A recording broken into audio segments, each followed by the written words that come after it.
Terus ada yang jual saat ini di 35 sampai saat ini ada 20.000 per meter.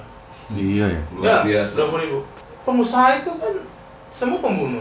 Tunggu dulu nih, ada ini kira-kira DTF ini kayaknya kan sempat mengklaim nih kan.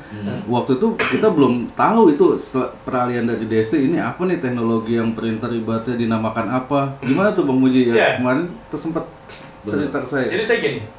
Dan bodohnya kita pada waktu kita ngambil tinta murah, kita murahin lagi barang kita.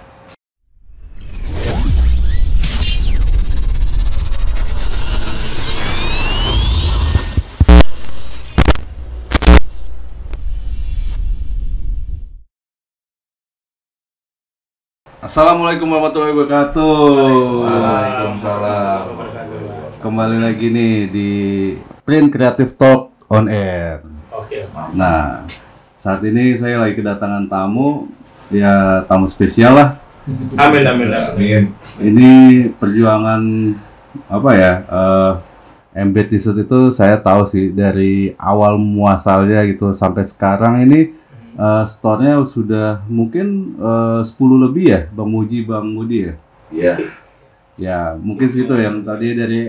Ya, nanti kita ceritakan nih, apa namanya, asal muasalnya bisa terjun, ibaratnya main DTF sampai ya melebar segala macam. Nah, saya pengen ajukan pertanyaan yang awal dulu nih. Sip.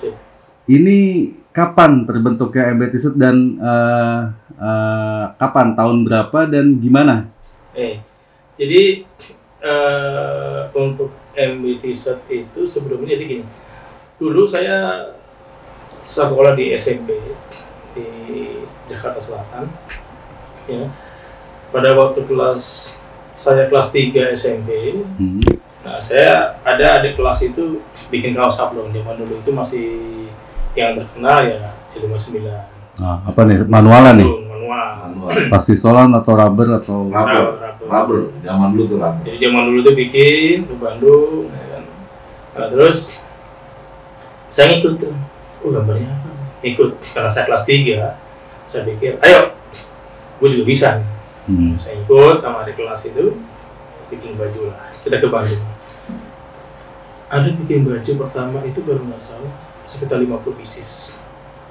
Kita untung zaman pada waktu itu satu kaosnya masih di Rp15.000 sudah berikut sablon. Kita bikin di Bandung. Pada waktu itu kita jalan saya sama adik kelas saya itu bertiga dapat untung 450.000 besar. Lumayan. Besar. Saat itu besar banget ya? Ya, besar.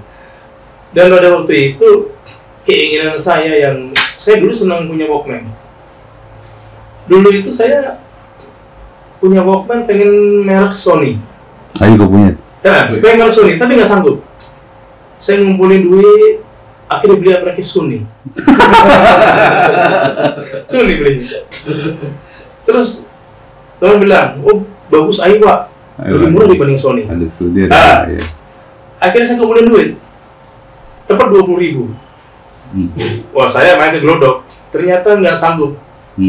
Aiwa itu zaman dulu masih 80.000. Saya beli ada yang 15.000. Mereknya Aimei. Ada merek Aimei. Ada, saya tahu.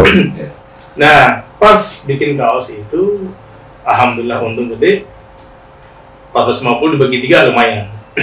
Akhirnya saya belilah merek Sony Megabass. Saya dengar tuh. Happy.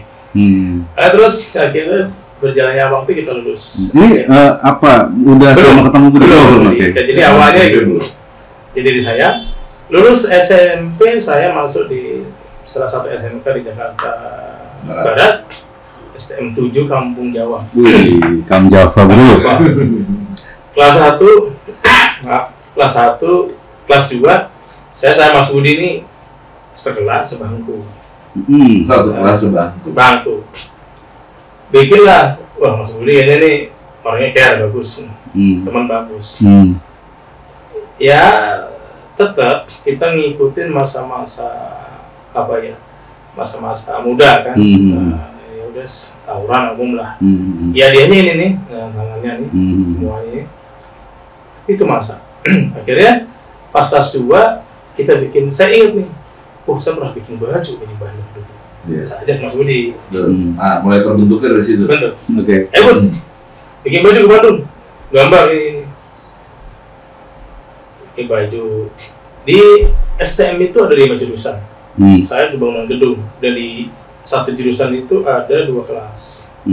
Jadi 1 minggu bikin di kelas ini, 2 minggu nanti udah selesai, kita untuk bagi 2.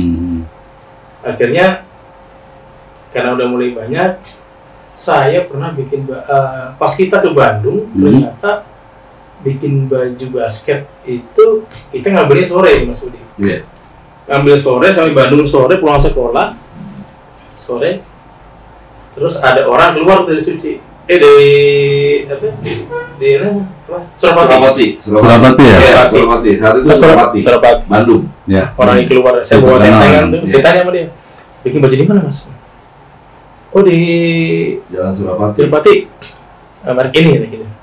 Oh di sini juga bisa. Nah, dulu tuh CD 113. Iya. Dulu kita juga terima kasih tuh. Artinya City Design, tapi orang bilang salah dalam. Karena CD. Karena CD. Udah gitu namanya Pak Karsono. Dan dia bilang lama-lama, lu bikin aja merek cabang dari Bandung. Oh, saya bilang Mas Budi, Bud, gimana kita bikin nih merek? Namanya apa? Ya udah, MB aja. Apa MB? MB itu adalah Muji Budi. Oh. Ya gitu. Ya, bentuknya lah itu. Kirain mabar bareng, makan bareng kan jadi tahu nih. Akhirnya karena udah berjalannya waktu, Mas Budi kebetulan rumahnya di pinggir jalan, kita pasang plang di tempat Mas Budi. Gitu. Pasang bikin plang di Mas Budi, akhirnya selesai jalan. Dengan berjalannya waktu, kita bikin embel lebih besar. Kita punya keuntungan berapa tuh? Agak lumayan, akhirnya kita punya toko pertama kali di Jalan Cipulir 1. Ya, itu setelah terbentuk tahun berapa ya?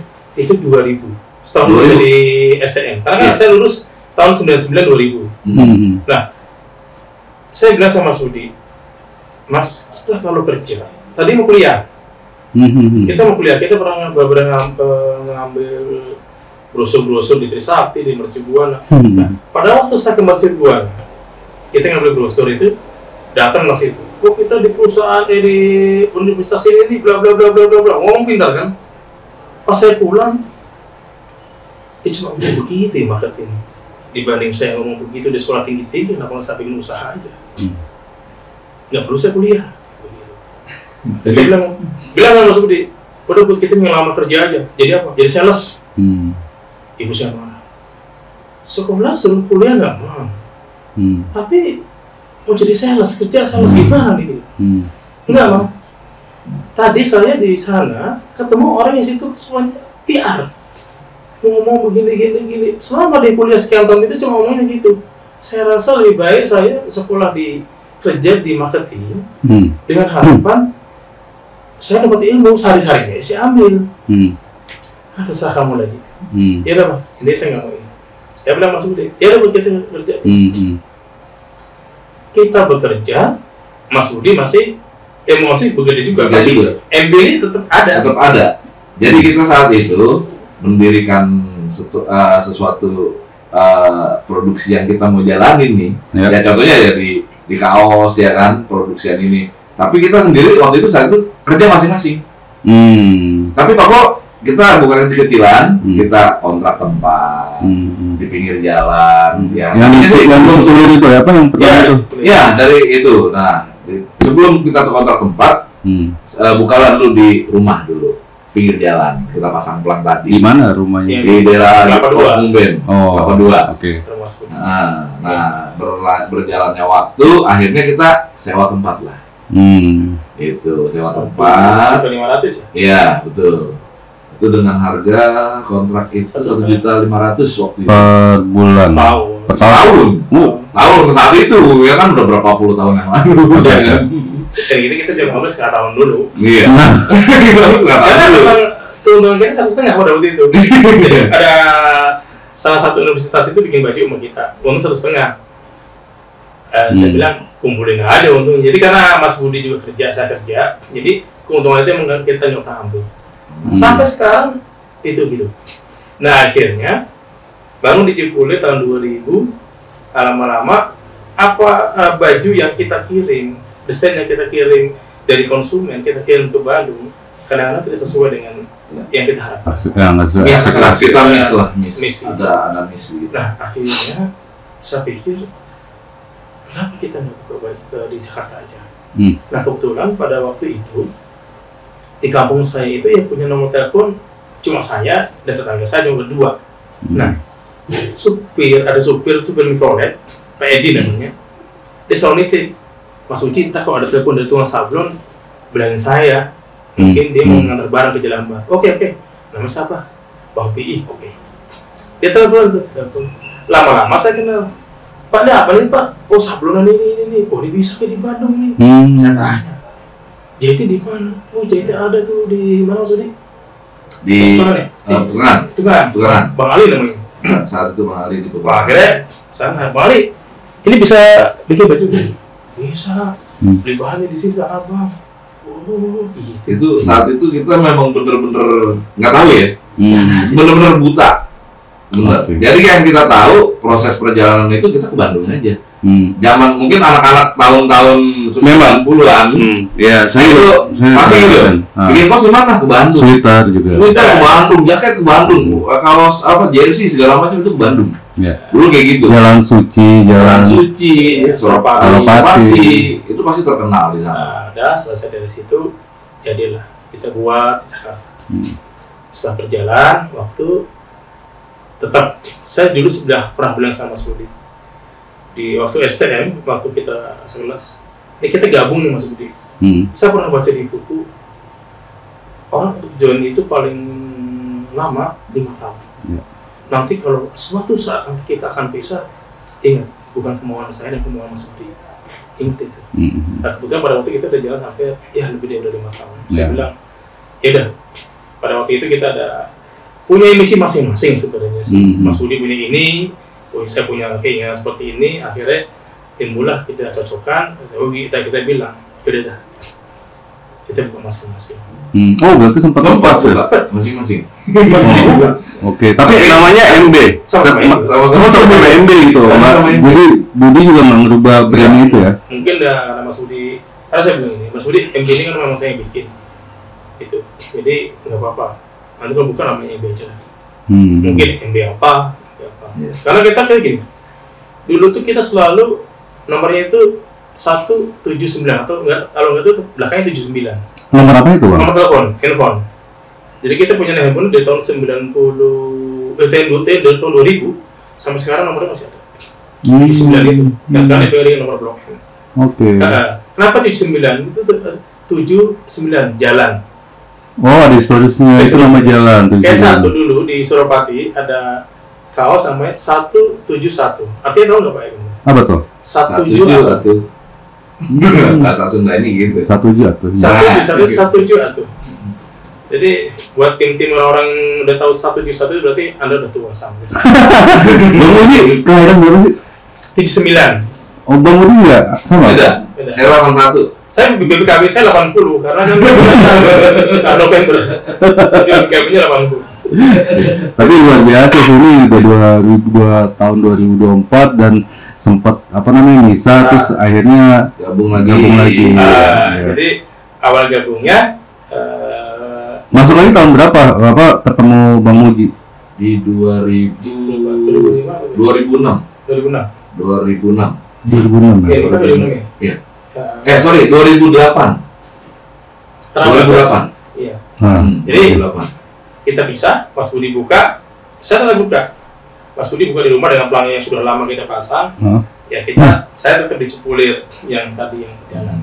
Tetap berjalan. Mas Budi jalan, tapi dengan seiringnya waktu, akhirnya Mas Budi mungkin kurang maksimal. Jadi akhirnya Mas Budi bekerja. Saya kerja dulu deh. Mungkin ingin mengawali seperti awal. Waktu itu kerja di mana, Budi? Saya di Pondok Indah. Enggak, di bidang apa perusahaan? Beda dengan apa yang perusahaan digerakin nih gitu. Jadi apa misalnya otomotif atau apa?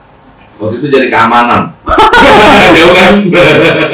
Terus Bang Budi juga sempat kerja Saya kerja juga. Di apa? Bidang apa? Saya farmasi. Farmasi. Farmasi. Jadi kenapa saya kerja? Tetap itu perusahaan itu tetap saya ada karyawan, tapi saya kerja. Karena saya pikir saya pengen jadi pekerja. Prinsip saya, pertama saya didasari dengan sekolah yang rendah, SMA. Jadi bagaimana saya bisa melihat karyawan-karyawan saya kalau nanti besar tanpa tahu fondasinya. Saya kerja di farmasi, ada namanya supervisor saya itu namanya Pak Kosim. Terus pokoknya saya itu setiap ada mesin baru di perusahaan itu, saya bilang bisa.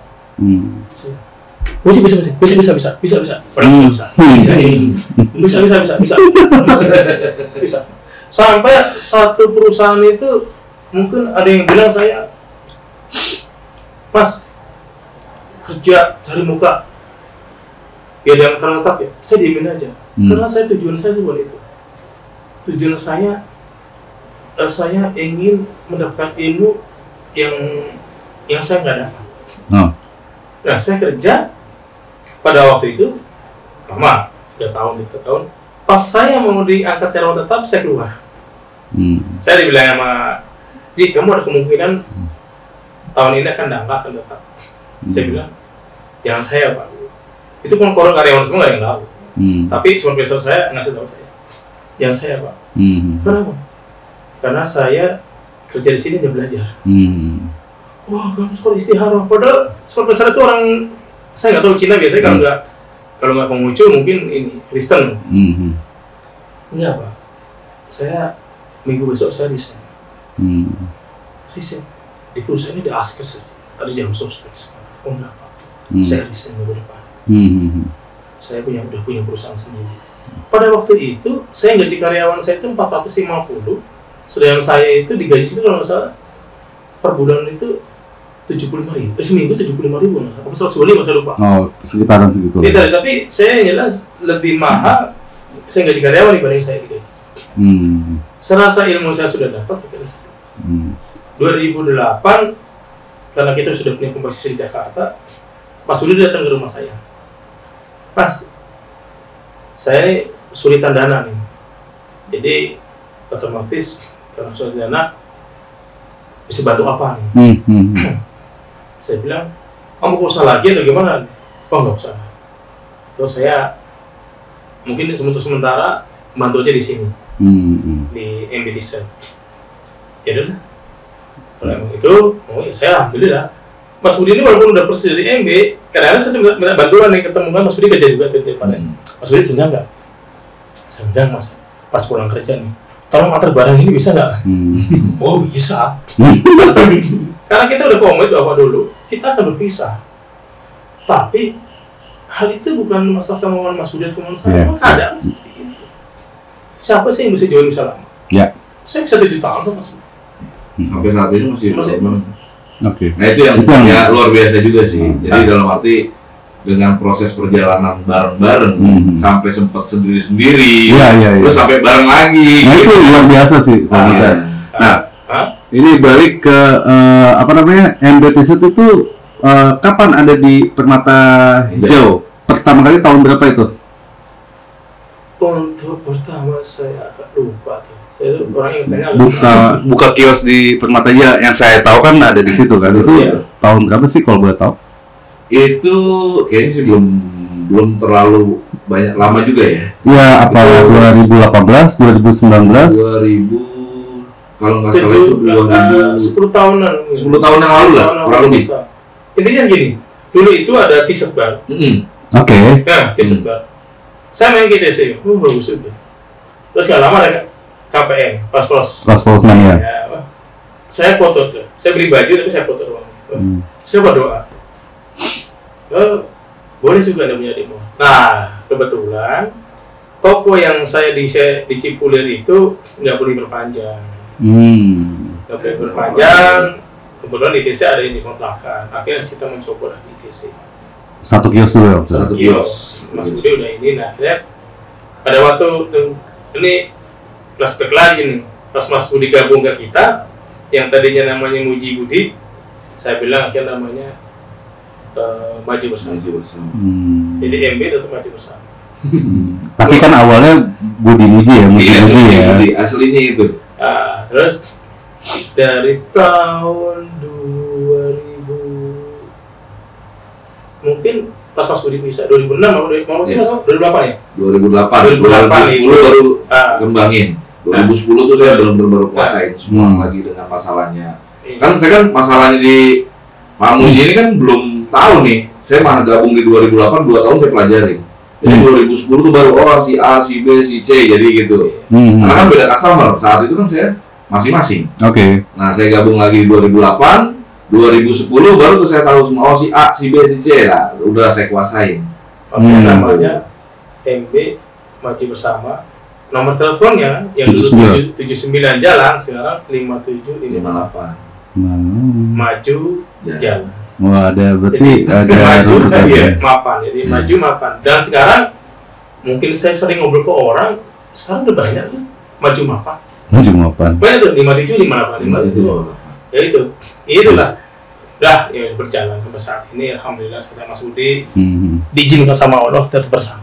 Nah, itu. Salut. Karena memang ini juga ada yang bilang lu tuh berdua nggak bisa dipisahin.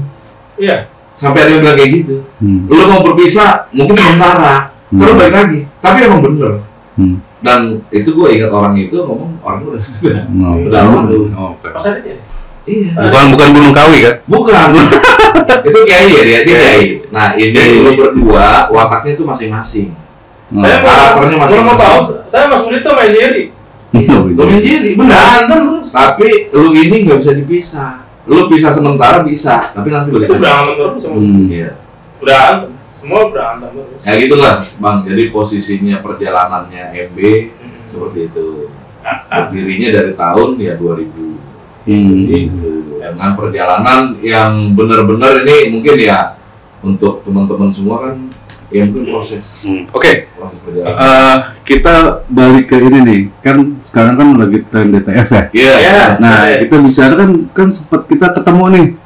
Yang waktu saya juga waktu ada proyekan yang dimana memang awal muasalah itu kan kita agree ya bahwa DST itu awal duluan gitu. Benar. Jadi digital screen transfer di mana metodenya waktu itu adalah sama pakai PET film, tapi digabungkan dengan tinta putih manual entah itu rubber atau presisol gitu kan. Dan waktu itu kan Bang Budi juga sempat ke workshop saya, segala macam. Dah sekarang tercetus teknologi DTF. Nah, bisa ceritain Bang Budi? Gini, saya untuk DTF digital lah. Saya sebagai pemilik MB pertama, saya banyak mengucapkan sama suhu. Jadi karena gini, pertama, kenapa saya bilang terima kasih dengan Pak Ibu? Pertama gini, itu MB T-shirt pertama kali mengenal digital. DST pada waktu itu. Digital Screen Transfer. Ya. Yang pada waktu itu kita nggak pernah main digital karena kita manual. Mesin. Oh iya, karena manual kan taunya. Jadi pada waktu kita sudah memiliki papan 8.000 papan untuk sablon manual. Nah, kita regenerasi ke digital. Oke. Setelah itu kita belajar alhamdulillah. Lama-lama nggak lama ternyata DST ini tidak bertahan lama. 1 tahun 2 tahun. Berarti 2019 itu kita sudah main di DST dengan Pak Iben. Wah. Tapi kan itu tonggak awalnya. Awal mengalihkan ke semua digital. Ke digital. Makanya kami sebagai ambassador nggak pernah menghilangkan rasa terima kasih sudah didukung pada waktu itu. Dengan saat ini sudah mulai maju berkembang alhamdulillah. Mengenai perkembangan saat ini kita eksis dengan mesin 12 unit. Ya, alhamdulillah. Tunggu dulu nih, ada ini kira-kira DTF ini kayaknya kan sempat mengklaim nih kan. Waktu itu kita belum tahu itu peralihan dari DC ini apa nih teknologi yang printer ibaratnya dinamakan apa. Gimana tuh Bang Willy ya? Kemarin sempat cerita ke saya. Jadi saya gini, karena ada DST, ya kita ada dulu dari salah satu vendor dari Bandung itu. Udah sebut nama ya dari Pak Tantri TNG itu, saya lihat di Facebook dia, wah apa nih namanya? Karena film, film nih, saya beli tintanya itu Pak. Saya beli mesin juga dari Pak Ibe juga, saya beli 2 unit tuh sama. Saya beli juga. Nah lama-lama akhirnya DST saya agak ditinggal nih, kayaknya lebih efisien DTF. Karena pita putih langsung di situ kan. Ya, akhirnya nggak lama saya lihat lagi di sosial media Pak Imam Ronita itu posting tuh ada namanya PSD apa lagi? Saya ada lagi. Oh tapi postingnya bagus. Saya telepon Pak nih. Pak ini apa Pak? Kamu siapa? Saya Munci Pak. MB. Ya Pak Imam nggak kenal. Tapi itu termasuk suhu juga. Mudah-mudahan panjang umur berkah buat dia. Karena dari YouTube ini dia saya jadi bisa belajar gitu. Akhirnya adalah namanya Binterjet dulu bikin namanya PSD, pameran di Mangga 2. Wah, saya bilang sama tim, Mas Budi kita besok lihat launching nih. Lihat PSD. Mas Budi PSD apa? Enggak tahu, pokoknya sama kayak filmnya Iben. Datang ke sana saya lihat. Wah, launching. Kita paling heboh ya, MB itu kan heboh. Orang-orang buat 1, kita bawa 7 orang. Udah kayak menyerang orang aja. Wah, tepuk tangan, euforia dia. Saya bilang gini ya, dulu ada marketnya Pak Yusuf. Harganya berapa Pak? 165, 150 cash saya bilang.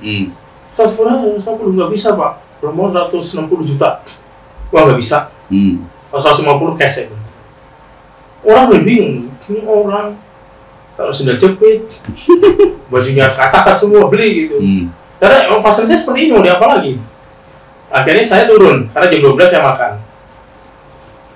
Pada waktu itu saya tanya saya ketemu Pak Yongki, siapa? Hengki. Oh, Hengki tahu.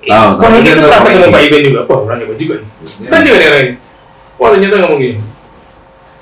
Saya ngomong sama dia, lo yakin lo? Mungkin dia nggak saya. Wah, orang mau tawar-tawar aja gitu. 150 juta, gue beli sekarang. Gue bawa pulang. Udah selesai, saya ketemu sama konsumennya. Nomor telepon Pak Adi berapa? Nah, karyawannya agak begini. Waduh. Nomornya yang tahu udah pada. Soalnya yang baru, yang lama ganti. Pasti nggak ganti nomor telepon ya? Iya. Detik itu kita nggak beli Pak sini. Jadi apa fail tuh? Iya. Jadi belum beli tuh? Belum beli. Nggak beli. Tapi sempat nawar.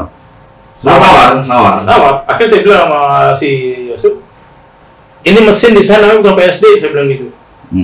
Apa namanya? DTF. Apa DTF? DTF di kita transfer film. Oh film kan? Nah, saya kan dari DST. Terus tadi DTG. DST, karena saat itu luar PSD kan? Karena kita sudah, mungkin pemirsa semua ya bisa lihat di YouTube saya MBT di tahun 2020 saya udah ada. Itu pure 2019 juga ada itu dari DAG. DST itu dari 2019. Sebelum ada DTF semua ini berkibar di dunia persilatan kita udah ada DST.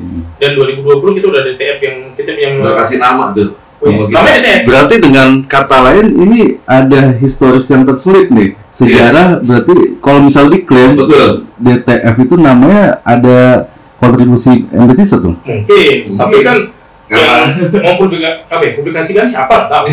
Pas besok-besokannya udah tuh dari salah satu perusahaan di Jakarta juga dibilang kan, oh ini DTF, Direct Transfer Film, yang kerennya. Ya mereka berpendidikan, saya nggak ngerti lah. Saya yang kalau itu orang bego ya, jadi kita transfer film aja. Saat itu belum ada Bang. Terus belum ada. Nama DTF itu memang belum booming. Hanya PSD. Saat itu kan nggak tahu. Sekarang kita kan orang manual. Ya kan? Adanya keluar DTF itu ya mungkin ya yang rilis itu mungkin ya dari MBT tadi. Kalau diurut-urut waktunya sih make sense sih. Memungkinkan itu. Gitu. Iya, karena kan dari Bang Iben dari DTG kita nggak pegang. Bang Iben udah menawarkan DTG dong, ayo dong, Iben main DTG. Kita nggak mau. Akhirnya keluar DST, baru kita main. Sempat kecemplung situ juga.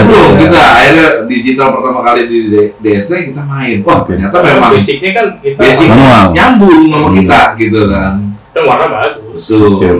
Nah saat itu keluar lagi Bang, mungkin kita udah diskusi. Ini kalau ada yang keluar pakai, karena itu idenya Bang Iben. Bang Iben tuh punya ide cerdas banget pokoknya. Apapun lu bisa disabrun. Luar biasa itu. Canggih gitu, luar biasa itu Bang Iben. Nah, dan saat itu gimana kalau caranya ini bisa ngeluarin nih? Nah itulah ide-ide.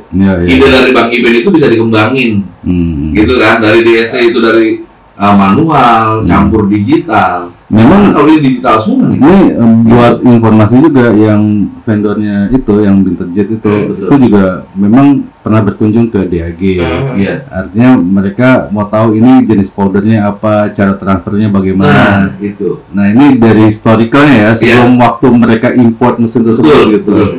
Jadi ada sangkut pautannya nih bang. Iya. Dan mana masih mahal. Kita beli tinta aja masih 2 juta ya. Dulu ya. Putih 2 juta. Nah ini mesin DTF pertama itu apa yang MB Thyssen punya waktu pertama kali yang last format ya? Iya. Akhirnya kita punya gini. Saya ketemu dari Kohenge ini dikenal sama orang. Namanya Zeta. Saya telepon. Ini aku punya mesin nih. Berapa? 60 cm. Harganya lebih murah. Berapa segini? Nah itulah pembelajaran.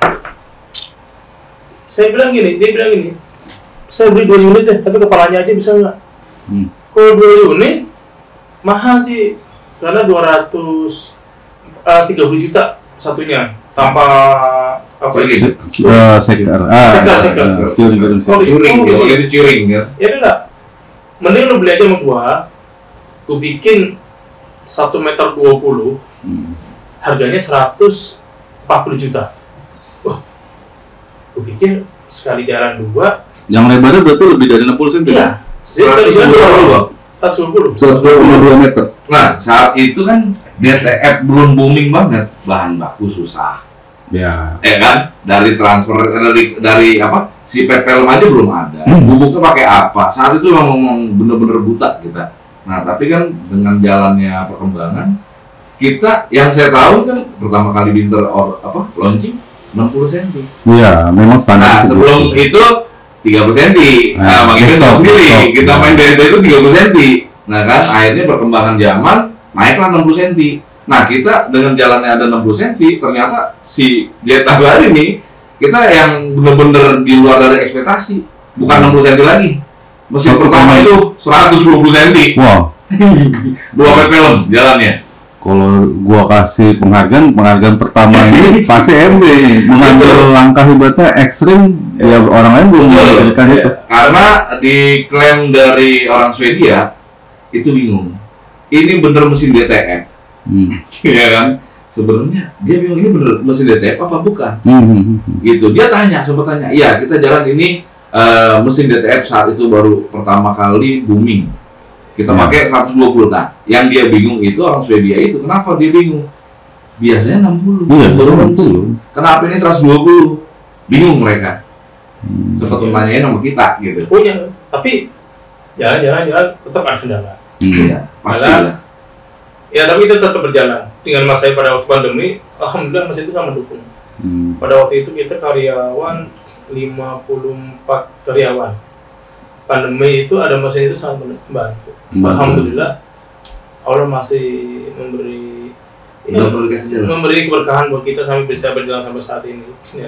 Pada waktu pandemi kita karyawan sisa 37. Oh, ada pengurangannya sama ini ceritanya juga sama. Karena kita nggak mengeluarkan Pak. Kita nggak mengeluarkan. Mereka merasa nggak enak. Kan saya bilang gini, Pak mau ditutup, kerjanya apa? Udah kamu datang aja ke konveksi. Pakai suatu pulang. Digaji tetap digaji. Kita gaji Pak. Jadi 54 karyawan digaji tuh selama pandemi. Saya bilang sama istri, Bun, dulu 3 lubuk aman nggak saya bilang? Kali bonbon. Ini karyawan segini banyaknya. Kata istri, ini bagaimana? Saya buka usaha dari tahun 2000-an. Ini ada masalah. Kalau kita hidup pada waktu senang kita pakai kita waktu senang kita memanfaatkan orang-orang itu. Kenapa waktu susah kita buang? Udah bismillah. Sampai kapan pandemi ini akan berakhir? Udah selesai. Tetap kita gaji Pak. Ada beberapa karyawan merasa nggak enak, mereka mundurkan diri. Kerja begini aja nih, kayak Bapak nggak enak ngurus saya. Saya nggak bakal ngeluarin. Akhirnya kita ambil voting. Kita meeting, ambil kertas, sepotong-sepotong. Karena dari staff nih, Pak, kayaknya harus pengurangan Pak. Kalau nggak kurang, perusahaan collab. Iya. Nggak apa-apa, jangan Pak. Kita harus memikirkan sesuatu yang Iya. long last-nya ke depan. Jadi memang harus keputusan itu harus ada. Oke lah, dengan berat hati akhirnya kita bikin di kertas pendapat masing-masing. Mau pengurangan karyawan atau 1 hari masuk, 1 hari libur. Dari 100% karyawan yang ikut polling, hanya 1 orang yang mengatakan pengurangan karyawan. Selebihnya 1 hari masuk. Opsi itu yang karena saya ambil, terus saya buka semua. Karena takut dia enak mereka kan. Oke, karena dari 100% hanya 1% yang mengatakan pengurangan, jadi kita tetap masuk kerja semua. Kalau terbanyak Pak. Kalau terbanyak. Aku tanya, atau gaji dikurangin aja Pak? Gaji yang kamu terima itu adalah doa kamu yang berdoa sama Allah. Saya juga menyampaikan. Mungkin lewat saya, memang mungkin lewat saya, tapi saya hanya menyampaikan saja. Uang dari saya kasih. Itu kan duit dari kamu. Kamu mungkin berdoa. Jadi jangan anggap, oh ini MB hebat nih, bisa gaji enggak. Memang Allah udah mengatur suatu dengan sedemikian rupa. Ini ciri kumpulin dulu nih sebelum ada pandemi. Mungkin seperti itu. Ya, hamba 1,5 M. Buat gaji 54 orang. Kalau kita pukul rata lah, taruh di 3 juta atau 4 juta per orang. Kali 54, 150 juta ya, hampir 2 tahun pandemi. Alhamdulillah kalau hitung-hitungan gitu, ketemu kan? Nah itu belum sewa toko. Iya. Toko berjalan. Harus bayar cas, harus bayar tempat, tapi nggak boleh dipakai. Itulah. Karena pandemi. Oke. Ini balik ke mesin pertama berarti Jeta ya? Jeta. Mesin kedua? Jeta lagi. Jeta lagi. Mesin ketiga? Jeta. Wow. Jeta terus. Jeta. Karena ya. Maaf. Iya Jeta. Jeta yang ketiga. MB1, MB2, MB3. Iya MB3. Jadi MB1 yang 160, MB2 warna orange, MB3 warna merah ya. Nah. Sorry, MB2 warna yang sekarang masih ada. Total berapa sih? 12. Wow, dari mesin desktop sampai sekarang 12 pemirsa. Tapi kan Iya. Tapi kan udah baiknya ya. Desktopnya itu kita nggak bakalan lupain. Iya. Itu cuman kan banget tuh desktop. Cuma kan ini kan salah satu figur yang berarti sukses di DTF, dan saya juga ngelihat dari MB T-shirt itu nggak mengikuti flow yang sifatnya sekarang nih pada world price atau perang harga. Ya, betul. So, bagaimana strategi MB untuk menyikapi hal tersebut? Saya begini Pak, saya saat ini kan ada yang dulu Pak, kita jual harga per meter 120. Pernah 120. 120. Ada yang jual lebih murah daripada kita 90. Udah terjadi tuh, udah terjadi. Terus tinta murah lagi. Akhirnya ada orang yang jual 60.000 per meter. Kita turun di 90. Terus ada yang jual lagi 40. Terus ada yang jual saat ini di 35 sampai saat ini ada 20.000 per meter. Iya ya. Ya, 20.000. Kita tetap jual sekarang. Saya jual itu 40.000 per saat ini. Saat ini jual 40.000 per meter dengan catatan di atas 20 meter plus. Oh, ada batas ininya ya. Jadi kalau 20, kalau mungkin ada orang manusia Indonesia orang ini ya nggak semua, tapi ada 20 meter 40 nih, 20 meter 1 senti lah. Jadi kita 20 meter plus 2 meter. Jadi di 22 baru kena harga 40. Baru harga bagus. Nah, untuk selebihnya kita 60.000 per meter. Ya, normal. Teman-teman kita juga saya banyak kita kan gini. Saya juga menjual bahan baku di TF. Oke. Dan saya saat ini masih just tip ya. Nah, just tip ini berarti Pak Muji datengin langsung dari sana? Enggak, just titip aja. Karena belum mampu kita kan. Iya, maksudnya kalau jasa titip kan berarti langsung dari sana kan? Kita jadi gini. Atau gimana? Ada supaya besar beli, saya ikut sama dia, saya tambahin lah, sekian. Nanti datang nih, boleh ini Ji, saya ngikut. Jadi kita ya masih, ya masuknya kita masuk lokal. Tapi kita tetap, walaupun saya menyediakan barang, ada yang ngambil barang dari kita, bahan bakunya dari PET film, dari border, dari tintanya, ngambil dari saya. Bukanya pun nggak jauh dari toko saya. Saya jual 60, dia jual 40. Ada gitu. Ada yang jual malah bikin spanduk 50.000 per meter. Sedangkan bahan baku dari Bisukan Pengemudi. Dari saya. Karena saya tanya, Pak, itu jual lebih murah dibanding kita. Terus pasang spanduk lagi. Terus, wah pokoknya begini. Apa kita lebih murah? Oh jangan. Kita tetap 60.000. Saya nggak ngerti orang usaha itu bagaimana. Yang dicari itu profit apa omset. Mesin kan mahal. Gitu. Jadi jangan, saya nggak ngerti ya manajemen orang masing-masing. Dan saya mau hormati itu. Dan ada yang jual 20.000 per meter. Ya saya hormati. Terus terang, karena saya bahan bakunya saya sendiri, saya sekali beli juga lumayan. Saya terus terang 15.000 per meter saya bisa. Ya, saya. Ya, Pak Iban tahu lah. Gimana sih kronologinya belinya ini? Buat kita yang beli banyak ya. Gitu. Tapi kita kan nggak gitu. Suatu produk dalam sablon ini kan seni. Orang beli dengan kebutuhan, waktunya harus tepat waktu, hasilnya harus bagus.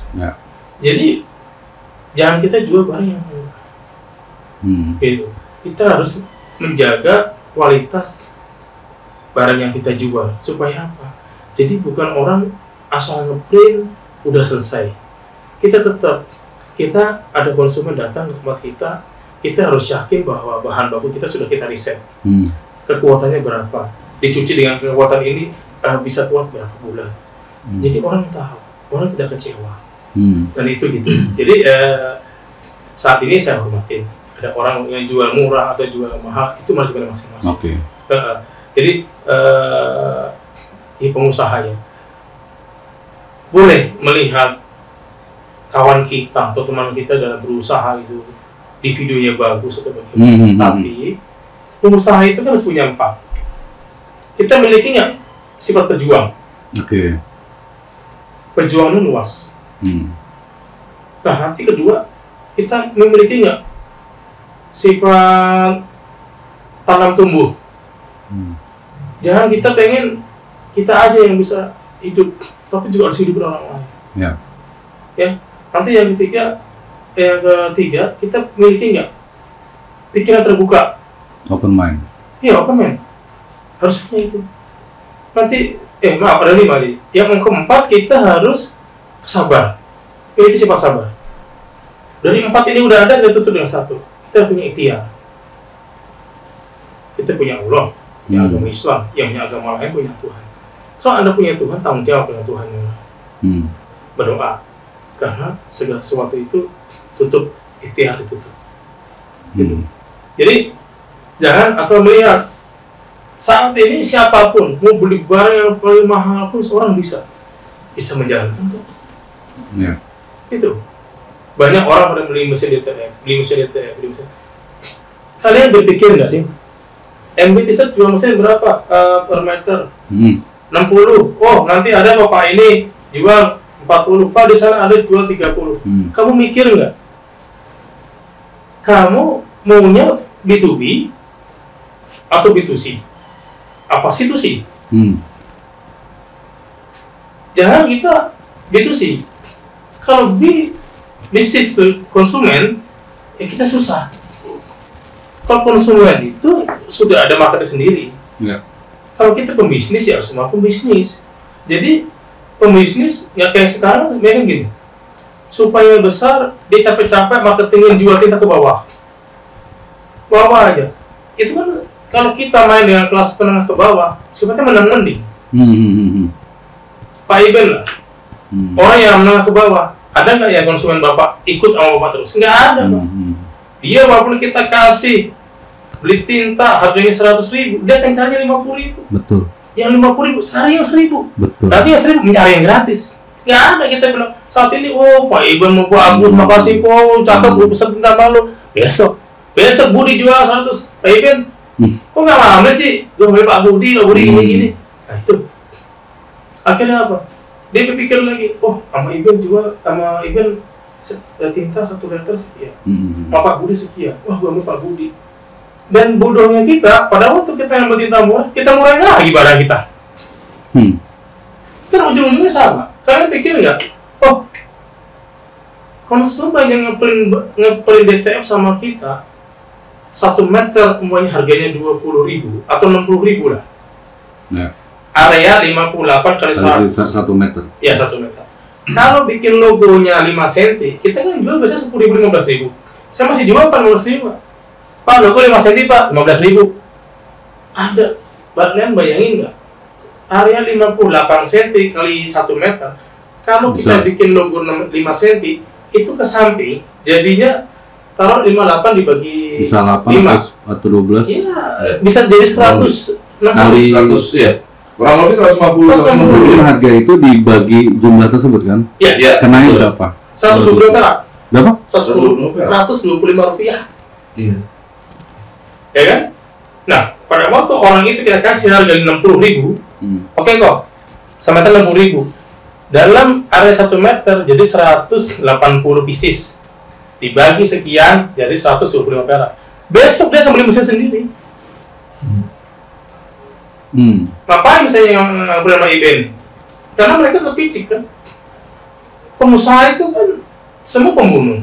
Walaupun kita bilang, oh ada pameran ini, apa kita seorang pengusaha nggak datang? Apa yang kita ucapkan? Wah bagus Pak Iben, revolusi keren nih. Pulang ke rumah kan, atau mau ribut, Iben jualnya begini nih, ya kan? Tetap terakhir bagaimana kita silang kan? Ya. Ada yang mau jujur atau pengusaha begitu? Dan itu real. Dan itu real. Ada orang, oh Pak Muji usaha bagus ya. Saya pengen main Pak, wah silaturahmi, oh Masya Allah, ini keren Pak Muji ya, berkah gitu. Pulang, ajar Pak Muji jual begitu. Lain di mulut lainnya gitu. Dan itu kita maklumin, manusiawi kan? Manusiawi. Ada saya Pak, di Blok M Square. Sekarang itu ada beberapa tukang sabun yang banyak. Dan mereka jual di bawah saya. Mesinnya baru 1 unit sampai 2 unit ada. Saya bilang sama dia, sama karyawan, gimana Pak dijual lebih apa? Kita harus jaga yang bawah. Kita mesin 12 masih kita jual tinggi, mereka jual murah nggak apa-apa.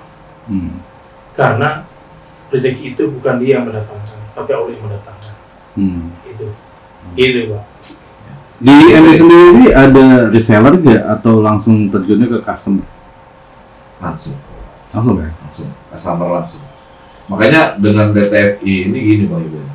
Kenapa di MB itu kita dari harga, terus dari mesin, kita adain mesin itu berapa unit, karena kita berkaitan. Gitu, berkaitan dalam arti mungkin kalau orang yang dengan DTF lagi booming, ya itulah yang tadi Pak Menji jelasin itu, mungkin mereka nggak tahu, mesin ini bisa beli murah atau langsung ambil ke Cina atau punya reseller murah di sini gitu kan.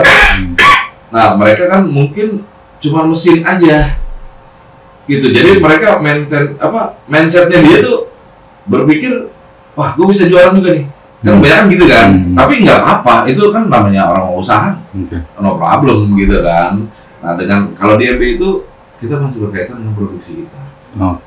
Gitu, dari kita memang sebelum ada digital ini kan ya Bang Iben udah tahu sendiri, kita tadi dari dasar manual, ya kan, lari ke DST, larilah ke DTF sekarang, itu berkaitan.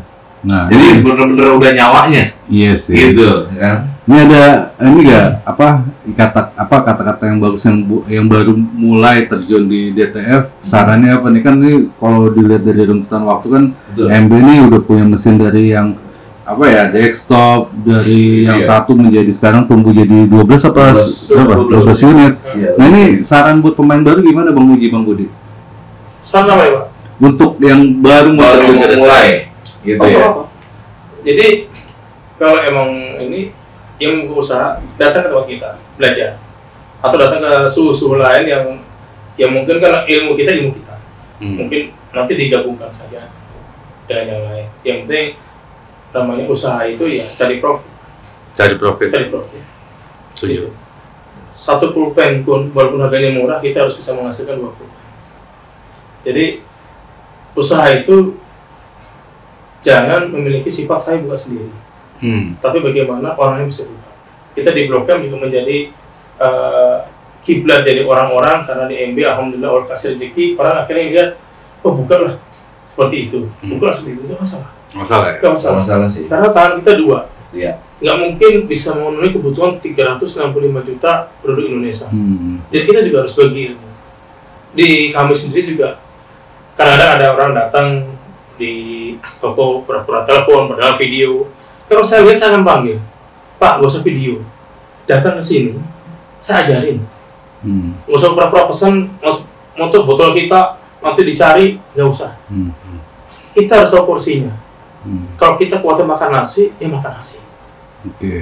Orang lain makan steak, ya makan steak. Hormatin aja. Jangan memiliki sifat membunuh. Saya buka di sini biar dia mati. Jangan. Di Suropati yang boleh suci, coba Bang Iben kita tahu.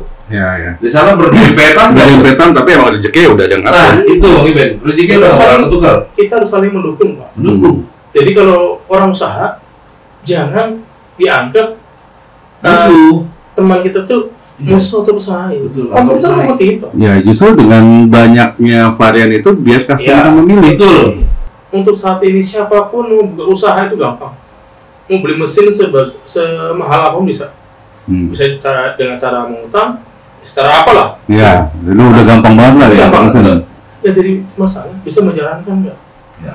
Jangan pengen buka usaha nggak punya duit dipaksakan, akhirnya apa? Pinjam. Ingat ya, kalau buka usaha pertama kalau bisa jangan utang.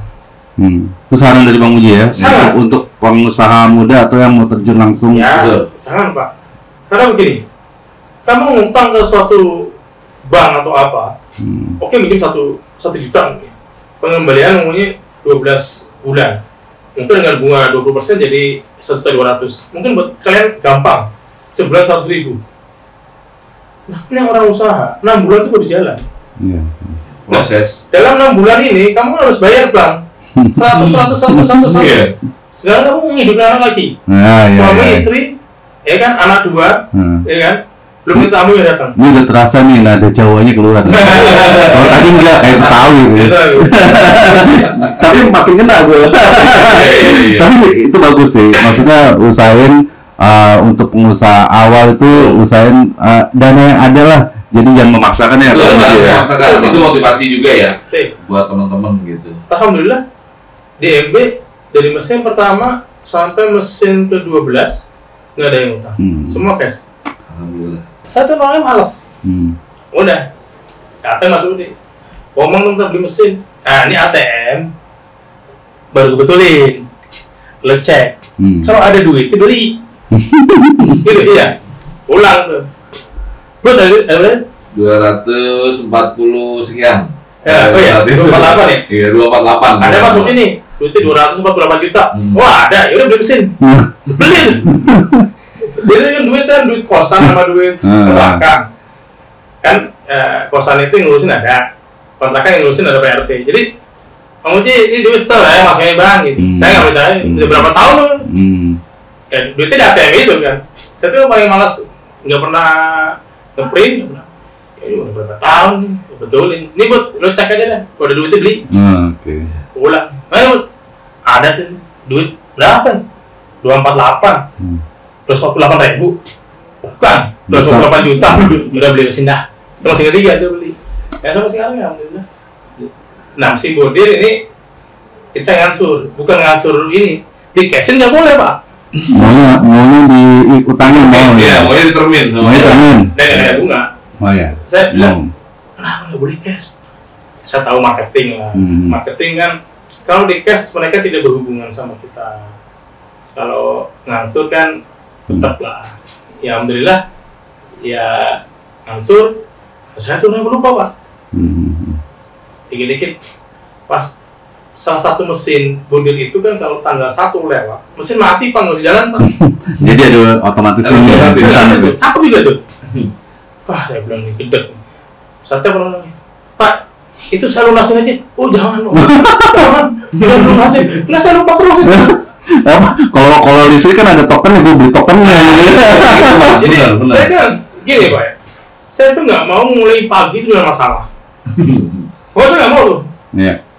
Pokoknya harus pagi bagus. Pagi-pagi dia telepon, Pak, mesin bordir mati. Belum dibayar ya? Iya. Nah, saya kesal tuh. Saya pernah gini, Pak. Ada kisah lucu juga. Saya ngontrak tempat tuh, Pak. Ngontrak tempat. Lewat terus, Pak. Sampai punya kontrakan tuh gini. Mas Muji, katanya bos kok ngontrak ini nggak bayar telat mulu. Bro, saya kalau suruh ngontrak tuh 800.000 per bulan. Saya kalau ngontrak 800 saya nggak sanggup bayar saya. Loh, kenapa? Iya. Terus gimana mau pindah? Enggak, itu saya beli aja kontrakannya. Jualan kalau dibeli saya nggak makan apa. Habis saya pusing. Ibu setiap ini telat ngomong ke saya. Saya orangnya lupa, Pak. Jadi saya makanya saya bukan nggak mau ngangsur. Jadi terus saya bukan nggak mau minjem. Nah, saya lupa. Dibanding saya nanti kena penalti, ya udah saya Mas Budi. Sok sekarang bayar besok bayar. Gitu. Oke, Bang Muji, Bang Budi. Ini kita ngobrol udah hampir sejam lebih nih. Udah kerasa ini. Nah, ini ya terima kasih untuk udah datang di podcast saya. Terus juga ada beberapa poin sih memang saya ambil petik cerita dari Bang Muji, Bang Budi. Ibaratnya ya dari persahabatan hingga bisnis gitu. Itu apa ya? Sangat-sangat bermakna lah gitu. Dan ada lagi yang saya tangkap ibaratnya ya untuk berbisnis itu jangan takut untuk berkompetisi ya. Jangan merasa bersaingan ya, jangan ya. Nah, jadi itu yang pertemanan. Nah, itu yang poinnya itu. Oke. Sehat selalu Bang Budi, Bang Budi. Yang tetap harus bekerja keras. Harus punya sifat positif. Terus berdoa. Siap. Dan rendah diri. Thank you. Next, kalau ada part 2 saya akan undang lagi. Siap. Oke, terima kasih. Dengan Pak Ibu adalah Oke. salah satu kehormatan kita diundang kemari. Ya, baru bisa sempat saya ucapkan semoga kita maju. Amin. Bersama tambah sukses dan Allah kasih keberkahan buat kita semua. Amin. Oke. Kita tutup ya. Oke, siap. Thank you.